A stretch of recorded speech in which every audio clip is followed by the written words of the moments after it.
she answers that, yes, she met a boy who had a way of moving that she had never seen before. And in the second, he was pinning her down and she had that peculiar little face. She made up her mind. To have someone to like him as a target, she would need to get you stronger. Staying a bunch of cores on the ground, she wonders where those guys are. Apparently, they had already run quite far.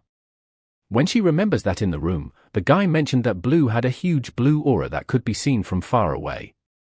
And the other person on the line asks, what is that about a blue aura, and tells her to stay right there now. She, a little confused, asks why, and the person on the other end just says that this is a problem she's not going to be able to solve. But she ignores it and says she doesn't care. Now with everyone falling to the ground, she wonders why that guy looks so scared. These people were good for nothing. Harrow, poor thing, is all trembling there, shaky, telling her not to come any closer. The predator laughs, sends the scalpelers and horror dodges, and the girl still manages to go for another attack.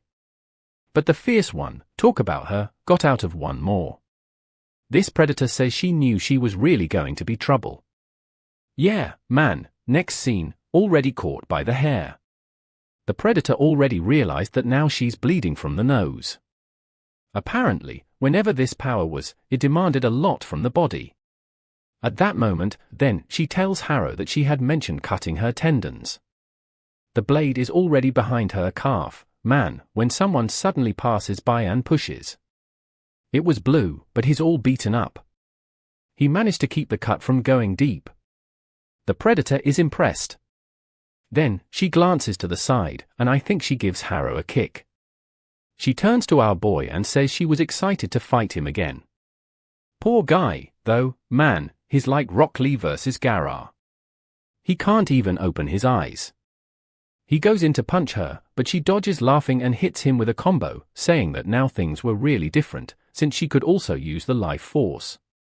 He's just getting beaten while she asked to be entertained, saying she's sure this isn't his limit.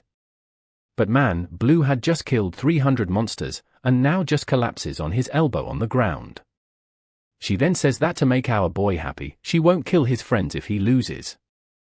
All she'll do is cut off their arms and legs, of course, so they can't run away, but they'll still be alive. Not to mention they'd be perfect to be used as experiments for the monsters. That would be enough compensation for them having killed her group. Man, but here comes our Blue again, raising his hand and getting ready. She smiles, saying that's it. She wants to see him give it everything he's got. The power of a life force starts activating and she's smiling, but then her expression changes. Clearly, you don't have any energy to do anything. She stares at his hand, lowers her head, and cuts off his arm. Man, oh man. Saying this wasn't fun at all. Man, Blue just drops to the ground with his little arm disconnected. Harrow runs over desperate, calling for him, while the predator says she's disappointed. The first time she saw the boy, he had an eye burning with the will to survive. But now it was as if he had no life energy at all, which is exactly the case, right girl? Then Harrow Man builds up some courage and goes in to throw a punch. Obviously, the predator dodges and laughs, asking what kind of idiot punch was that. Really, she was a coward who was only good at dodging. Poor Harrow, right man, just falls to the ground like an idiot, and the woman laughs. While asking her to keep trying like that, the more she struggled, the more she could enjoy the despair she was in. Harrow keeps insisting, and little by little Bujin is opening his eyes, seeing her fight man. The Mohawk guy also wakes up and immediately gets shocked to see Blue's arm is there and his eye more shuffling open. His vision blurs and suddenly everything goes dark until a little mosquito passes by man. Whoa, he tries to get up to catch it, but there's no arm, right my guy. The little mosquito keeps going into the invisible hand and goes to the predator's back up to her face. Smack got slapped, right man? That's what he used to do since he was little. He'd lick it and say it tasted sour.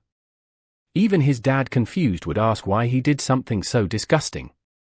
A Blue who did know was gross says that since it's weird like that, he's not gonna stop. The dad just responds that he doesn't need to stop, he's just curious why. And Blue replies that he ends up wanting to kill it because it keeps flying around in front of him. The dad just stared at him right, and the kid wasn't quite right in the head. Back in the fight, Haru's their exhausted man, but she's holding on, buying time for the boys. Then the predator says that's enough, she's going to do to her what she did to the boy and rip off a piece. Yeah, when she hears a step beside her, and as she turns, man, there was Blue. Still without the little arm, but standing. She stares at him and can feel the boy's aura. Suddenly, the arm starts to reform like that a monster. I figured there'd be something like this, man, and both arms are transforming.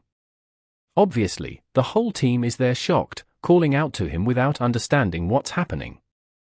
And we see him telling his dad that when those flies are buzzing, making noise, it's like they're saying to him, "I'm here, come catch me." His face is transforming, and he told his dad that when he sees something like that, of course it makes him want to grab it and eat it. What the hell, girl, her head is already on the ground, I couldn't even see the fight that happened. And that weird arm, I think it's grabbing the other arm that was lying there, and I'm understand, man. The group is just like me there, man, all wide-eye, not knowing what that thing is on Blue's face on his whole body. The same moment, another monster is approaching from the right, but man, if he didn't win before, now it was just a light tap. I don't even know what he did. I just know the creature evaporated and left a crater. Well, even grabbed the cord in his hand and took a bite, man. Guggen sees that man and could only know to blur of stars in front of him. Blue's whole body was filled with cores. Confused, he asks if he really was a monster and already gets ready, saying it looks like he was tricked. He then sends an attack toward Blue, but Blue holds his own life force in his hand and rips it. Man, in 1 second, he's already beside him, puts his finger near his chest and passes through him, man. Guggen passes out, and the same thing happens to the Mohawk guy. A little tap on the chin and he drops to the floor. Then Blue walks over to Haru. He puts his hands on her shoulders and she's already coughing up blood, man. Hi, Dobby's gonna bite, no way.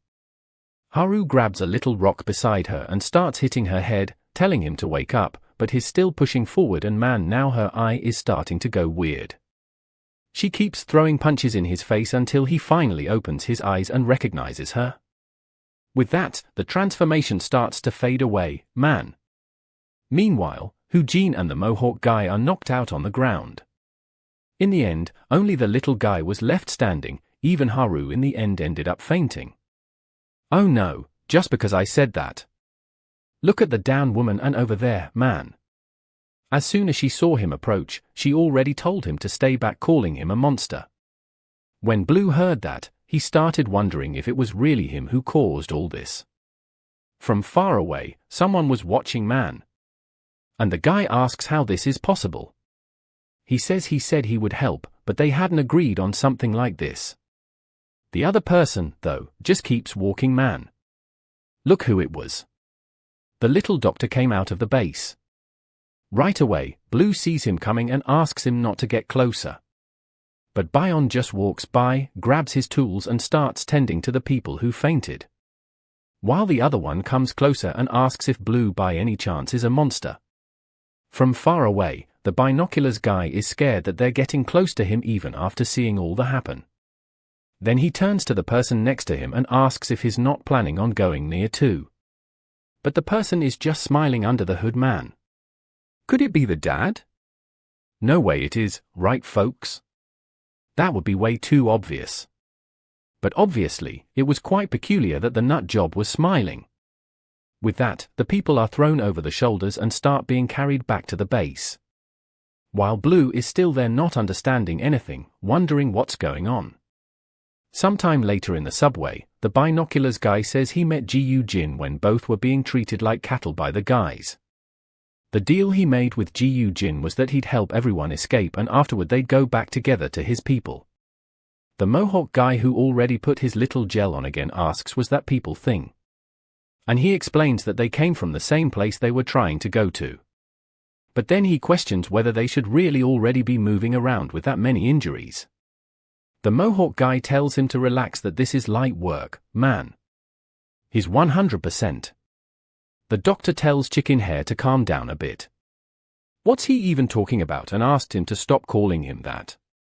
To which he just calmly replies and says, Ji Jin better rests if he's not feeling well. To be